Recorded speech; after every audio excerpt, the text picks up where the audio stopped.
Greetings. Welcome to a video presentation about the HLC criteria, the 2016-17 assurance argument.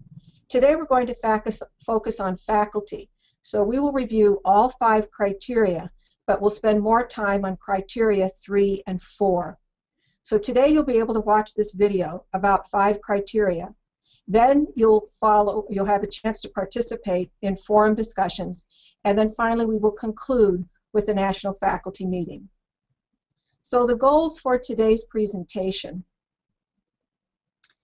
We want to acquaint you with the new criteria so that you have a sense of what we are going to be addressing in the assurance argument. We want to know what matters to you as faculty. We hope that you'll have your antenna up as you listen to this video and as you participate in forum discussions to let us know what matters to you. Third, the steering committee that has been meeting needs information from you from your perspective. So as faculty, what are you seeing as important that the steering committee needs to consider? And then finally, we need your help in identifying evidence for the assurance argument. So whether you can provide us with evidence or you can direct us to evidence, the steering committee will be very interested in your input in the forum discussions and in the subcommittees for each of the criteria.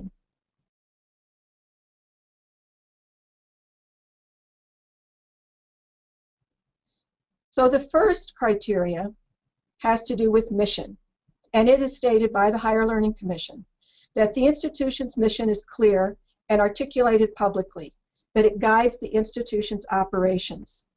The university does have a new mission, and it currently reads, Union Institute University educates highly motivated adults who seek academic programs to engage, enlighten, and empower them to pursue professional goals and a lifetime of learning, service, and social responsibility. You'll see that the new mission statement reflects the previous vision statement that focused on engaging, enlightening, and empowering our students. The Higher Learning Commission wants to be sure that the mission guides our operations, and by this they mean academic programs, student support services, and enrollment, and that all are consistent with the mission. That we articulate our mission publicly. This is on the web, in our various publications, in our own research, and any time that we refer to the university, that we can refer also to our mission. It wants to be certain that we understand our relationship with society so that we have evidence that the university recognizes its role in a multicultural society. Finally, that the university demonstrates its commitment to the public good and engages with identified external constituencies and communities of interest.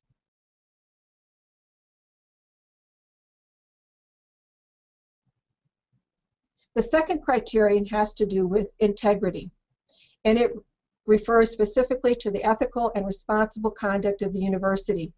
And it reads that the institution acts with integrity, its conduct is ethical and responsible.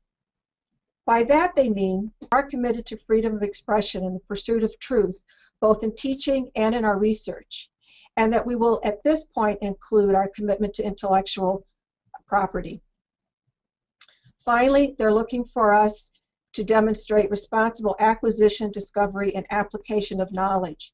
There we're talking about the integrity of our research, the guidance we give to students regarding the ethical use of information resources, and that we enforce our university policies on academic honesty and academic integrity.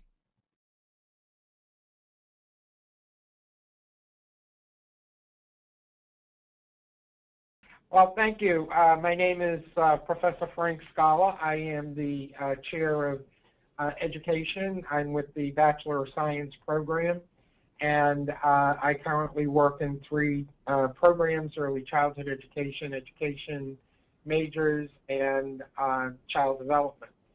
I am currently stationed in Miami, but our programs in early childhood are more national, and we're working towards building those.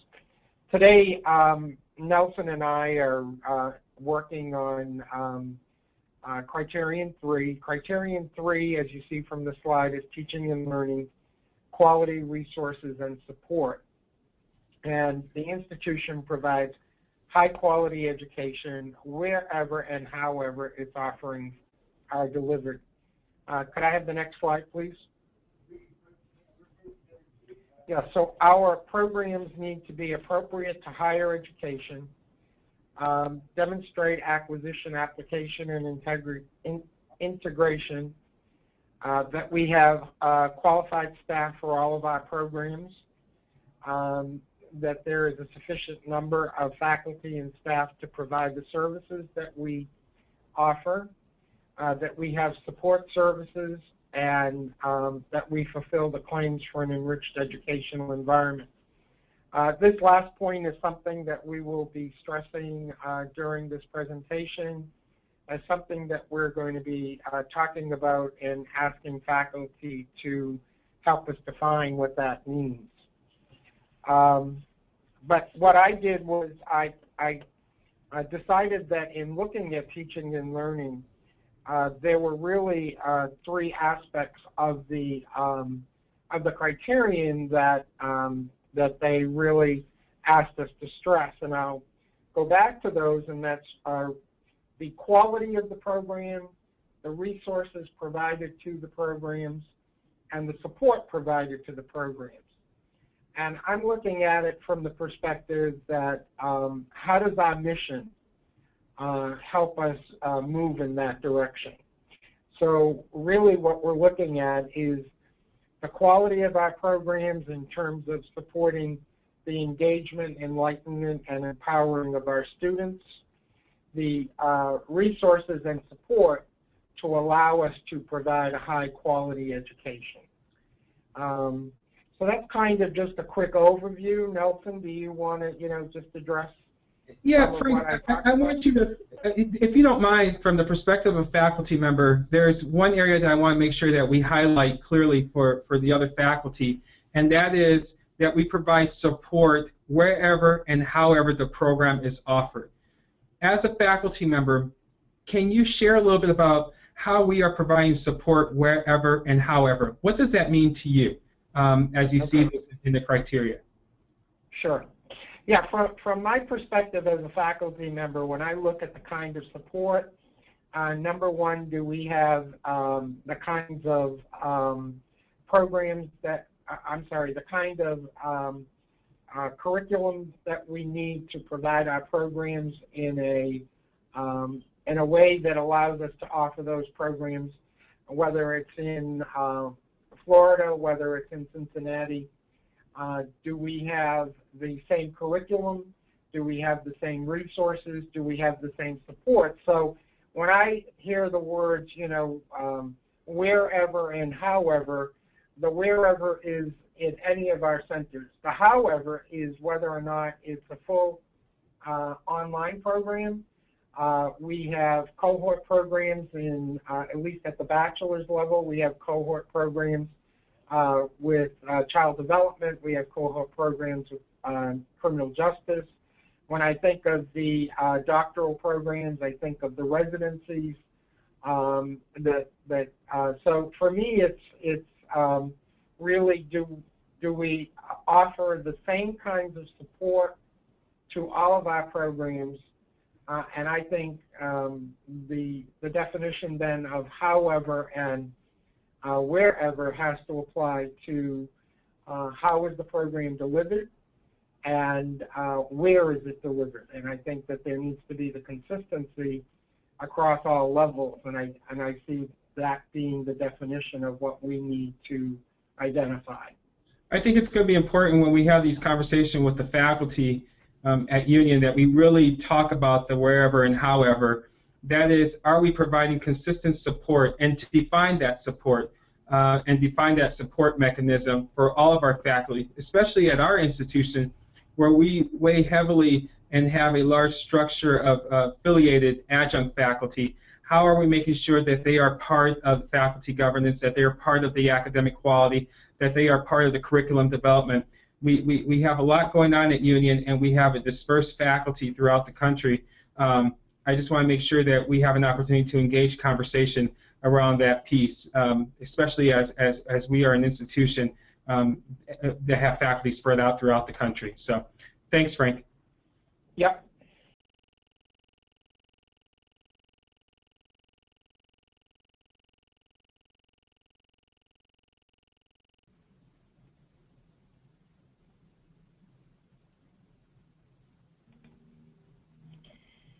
Hi, I'm Jennifer Scott, and I'm the director of the Clinical Mental Health Counseling Program in the master's degree. And I'm also teaching in the Clinical Mental Health Counseling Program, and I teach in the PsyD program. And I'm here with my co-chair, Pete Kekavari. Would you like to introduce yourself? Thanks, Jennifer. I'm Pete Kekavari. I am the National Dean for Undergraduate Programs here in Cincinnati. So Pete and I are going to be talking a little bit about Criterion 4 to introduce you to its components. The Criterion is an extension of teaching and learning, but it's focusing on evaluation and improvement. It reads, the institution demonstrates responsibility for the quality of its educational programs, learning environments, and support services, and it evaluates their effectiveness for student learning through processes designed to promote continuous improvement. Although that's a mouthful, there are it can be broken down into three primary components. So the first component asks us to demonstrate responsibility for the quality of our education programs. So this is in such things as practicing regular program review. This is having a process and evidence for how we evaluate credits that we transcribe, or the policies that are involved in credits that we accept and transfer, so we assure the quality of those credits. It's also looking at things such as how do we structure prerequisites for courses? How do we ensure that the curriculum is sequential or it's integrated? How do we take responsibility for the rigor of our courses?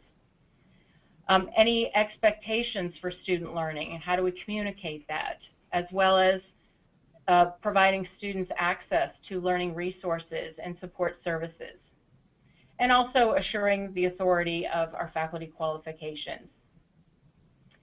In this component, we're also looking at those programs that are required to maintain specialized accreditation. For example, our Bachelor's of Social Work program or our Clinical Mental Health program.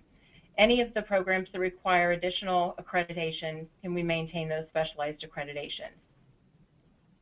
Also, do we evaluate the success of our graduates? What evidence do we have in the evaluation of our graduates?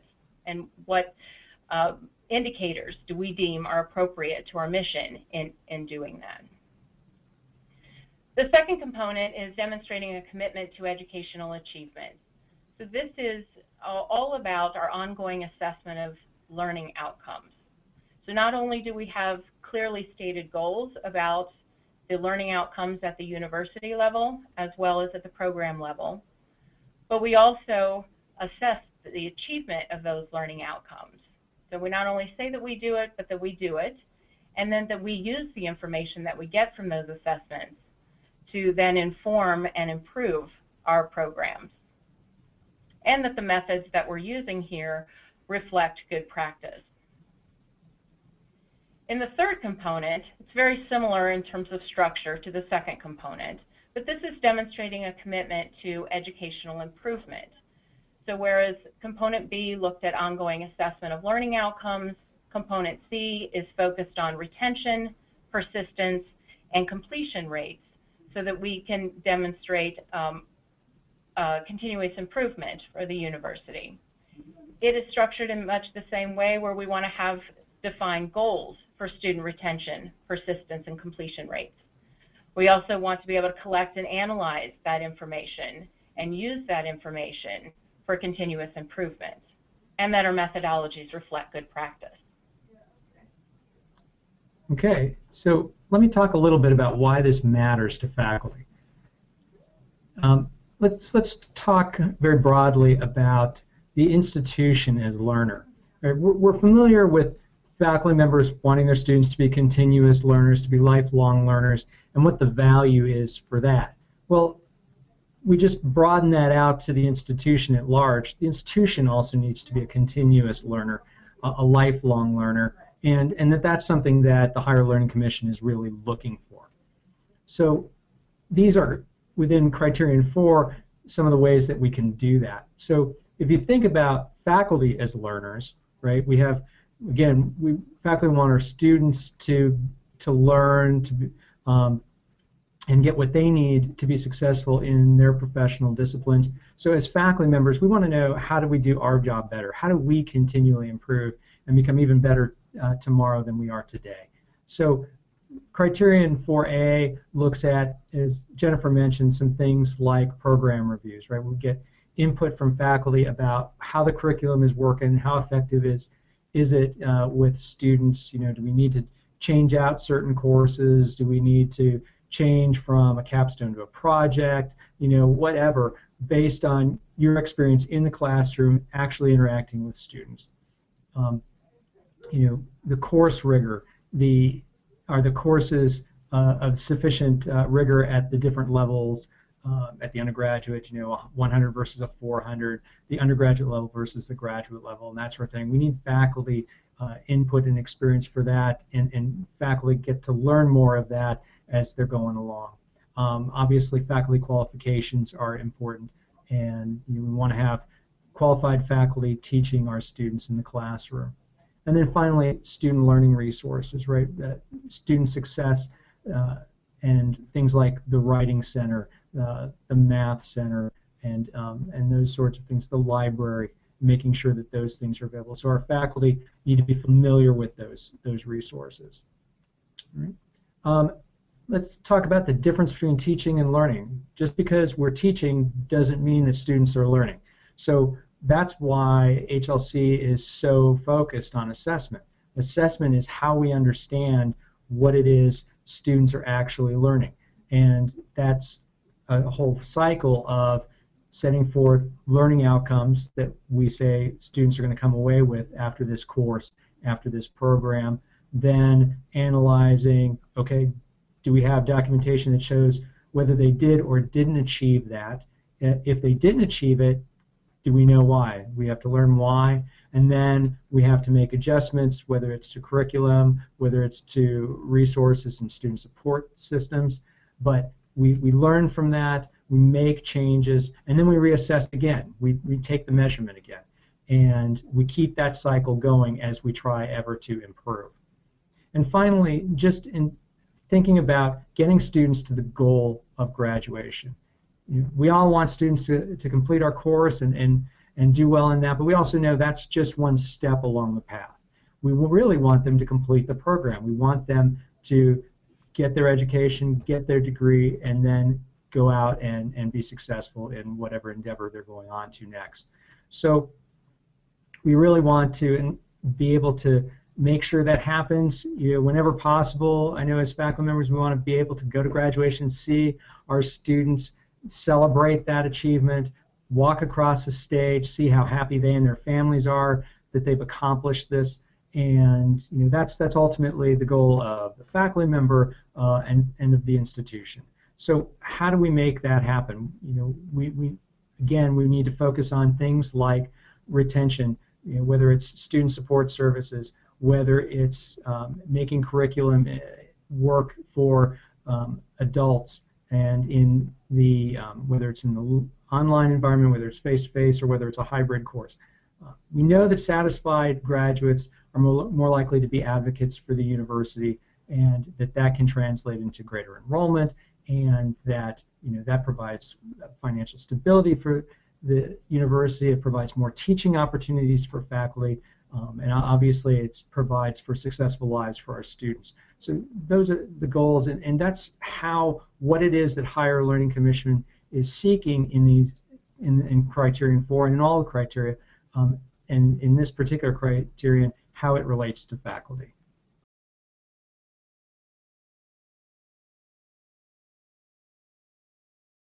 Criterion 5 is about resources, planning, and institutional effectiveness.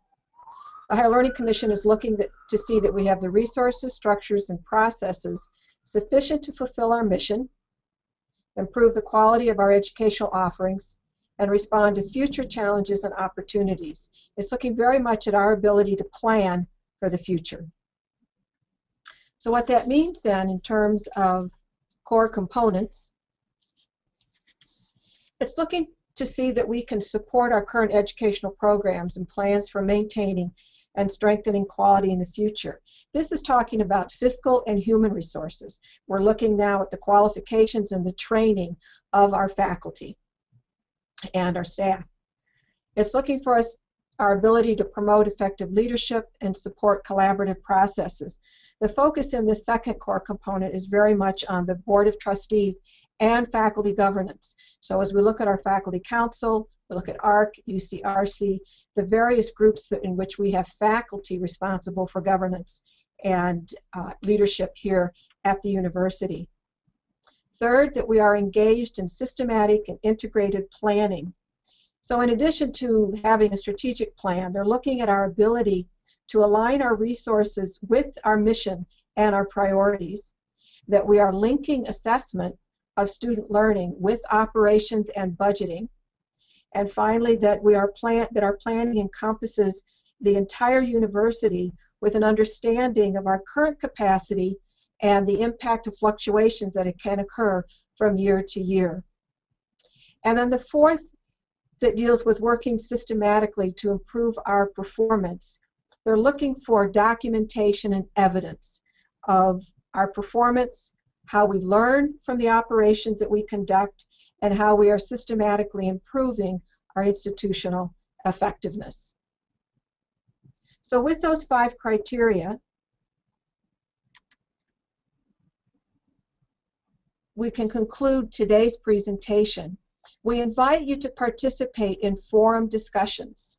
If you will go to the faculty page in Campus Web and click on My Groups at the bottom left, you will see a group entitled VNFM for Virtual National Faculty Meeting Core Criteria.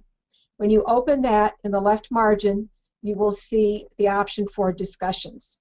There is one discussion for each criterion, and we invite you to enter in there and discuss the issues that matter to you and that you recognize as important to all faculty.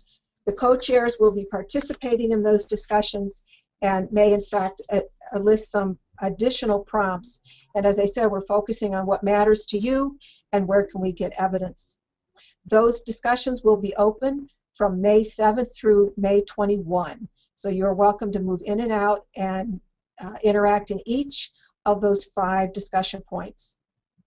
We will then gather on May 28th for the National Faculty Meeting, where your co-chairs, who you just saw today, will present a follow-up in terms of the trends that they're picking up from the discussion and additional questions that they may have for faculty in order to address particularly criteria 3 and 4, but then 1, 2, and 5 as well.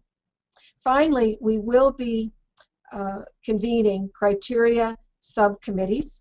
There will be one subcommittee for each criterion. If there's one that is of particular interest to you, you can notify either the criterion co-chair or myself, or you can wait to see if there's an invitation that we know that you've got a particular area of interest or expertise, and we would invite you to please join us in working on the assurance argument. So we are beginning now about a 1.5-year process. We know that the Higher Learning Commission will be coming February of 2017. So we will convene committees, we will have an orientation and begin gathering evidence probably in August, and then analyzing that evidence to be able to write an assurance argument. So thank you for your time, and we invite you please to join the discussion and help us to build a strong assurance argument.